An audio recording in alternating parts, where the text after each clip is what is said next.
Hello people, thanks for tuning into Skern Station. In today's video, I am gonna show you a sneak peek of the Azerite powers that we will be getting on patch 8.2 for Battle for Azeroth.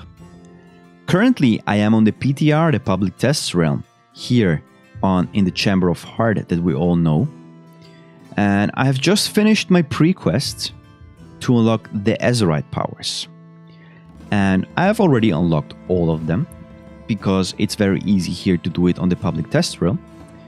And when you come here, when you will be doing your quests, your rating, your Mythic Plus, or whatever requirements the skill that you want has, you will be getting some items. And then you will come here and you will be able, you see the other ones, they're also like activating it.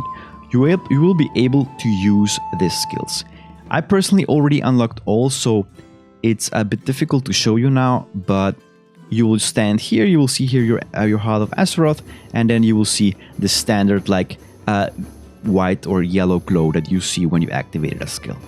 Here we have all the skills that we have currently available on the PTR, at least for Outlaw Rogue, and as you see I have unlocked them all. The first skill that I received from the pre-quest was the Crucible of Flame, which I'm not quite sure if this is the one that we will be getting like to start with, but it's a very interesting skill, and I will show you this thing, how the Azerite powers will work in the future, because in the beginning for me it was not quite clear.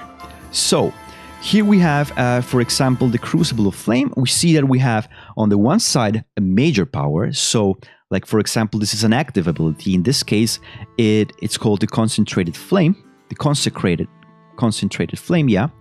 And it will be like an instant cast, like a proc that you will be able to cast on your enemies for like almost 21,000 fire damage, or to heal your allies for a small heal of 20,000. But the cool thing of this ability is that it will also grant you like a buff, like 5-second buff called Ancient Flame, and when you cast this thing, it will also like activate a buff on you.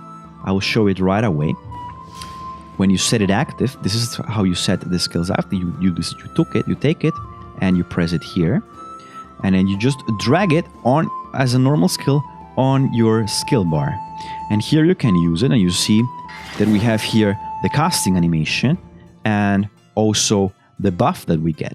And on this one we receive a 100% buff on the next cast, which is a pretty interesting mechanic in my opinion, because you see it there, each casts doubles the damage of the healing or the damage that you do. That's pretty incredible. And you have two casts, so if we cast it again, you will see that we will get also some short-term buffs, but we will have on our third cast, on the last one, a 300% damage or healing increase. I think these skills are pretty powerful, and I don't know yet if this will be quite balanced. I really hope so, that a lot of like brain work went into this, but I'm not quite convinced yet. We will have to see how it will look like in the future. What I also want to show you is when you press this skill, you will see that you get a short buff. This is an Ancient Flame, so you will have a healing of 4,000 hit points for the next couple of seconds. This is just an example, so a small amount of healing you will be getting when you activate it. And you see that the buff, casting it the third time, disappeared. So in that case, I would have done 300% either the damage or the healing, which will definitely come in handy. When you press it again, you will also see that I have another buff, and you will have here a 5-second buff where we will have an increased critical strike rating for about 150 critical points. Not bad, it's so good to have it, but for 5 seconds it will not be a great deal of a buff. But in my opinion, that's interesting. When I first saw this, I thought that you will get the major skills, like the active one, and it will come like for free with the passive skill, but this is not how it looks like. Actually, you will have to decide, at least what I have seen until now, either you want the major power or you want, in this case for the Crucible of Flame, the minor power. In this case, it will have the minor power, which is called Ancient Flame. It's a passive, and your spells and abilities have a chance to grant you like that Ancient Flame buff that I just showed you for 10 seconds, which will increase your critical strike rating for 152. Well, that's not that much, but every little bit helps, right? So if you want to make this a passive ability, like a minor one, then you will just select it and move it here. So you see that the skill moved here to passive, and we have now the passive skill, or we move it to active. We cannot do it on the same time, so we would need to require, for example, to take this one, Azeroth's Undying Gift, and put it here. And then we have that skill. I will do another video where we'll go through all the skills and I will show it to you. I will have the annotations on this one, but this video was just to show you how these mechanics work and how the Azerite skills and Azerite powers are set up. Personally, I really must say that I'm not quite convinced about how they have set it up.